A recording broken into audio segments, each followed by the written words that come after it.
hour while officials decided what to do. And we heard from the Admiral that it didn't appear that they were able to communicate with their partners on land. What level of threat, in your eyes, did they pose at that moment?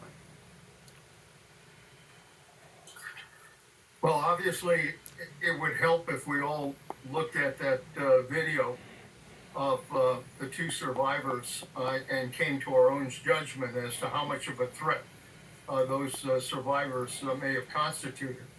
What concerns me is that, frankly, the Secretary of Defense, whose orders were issued on that strike, and who was there for the first strike, for some reason was not there for the second strike. And that took about 45 minutes for the second strike to ultimately happen. Uh, and so the real question is, where was the secretary? And is it the Admiral's responsibility or is it the Secretary of Defense's responsibility as to what happened on that second strike? I happen to think it's the Secretary of Defense because it was his order and it should be his responsibility. As far as the Admiral is concerned, his consulting with a JAG officer who apparently assessed that the strike would be appropriate, does that potentially absolve him of some level of responsibility? Well, I think obviously that the Congress and the committees on armed services are now investigating the situation, and I hope that they do, that they look at the planning, that they look at the discussions about the law that were involved, and that they look at the strategy that was implemented, and also look at all the tapes that are involved with this kind of attack. I'm concerned with the theory that somehow, if you're a drug trafficker, that somehow you're an enemy combatant. If that's the case and that justifies killing, then what does it mean? Should we start shooting drug traffickers in Colombia, in Honduras, in Mexico? I think it's a stretch to frankly say that those individuals are combatants who are threatening the United States of America with some kind of military attack. I just don't see the rationale for that conclusion.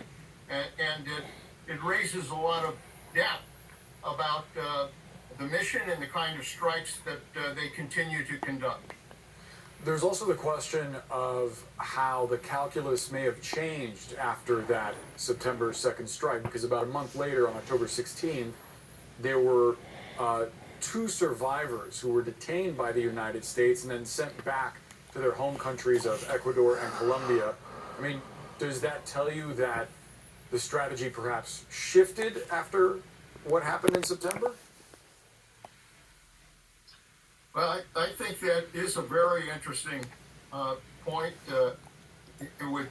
It could very well be that they recognized that the legal justification for killing survivors is questionable and does raise concerns about a war crime, and therefore, with later missions, they basically rescued the survivors and repatriated them to the country.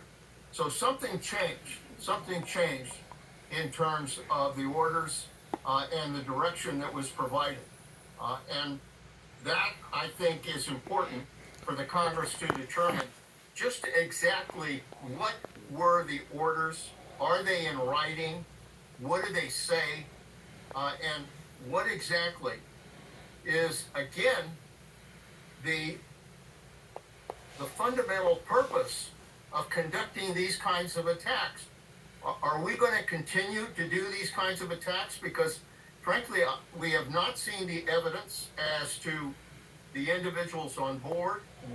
How much did they have in terms of narcotics? Was it truly headed towards the United States or towards Europe and other areas? We have not seen the evidence to basically back up the purpose of the strikes. Former Secretary Leon Panetta, thank you so much for the time. Good to be with you.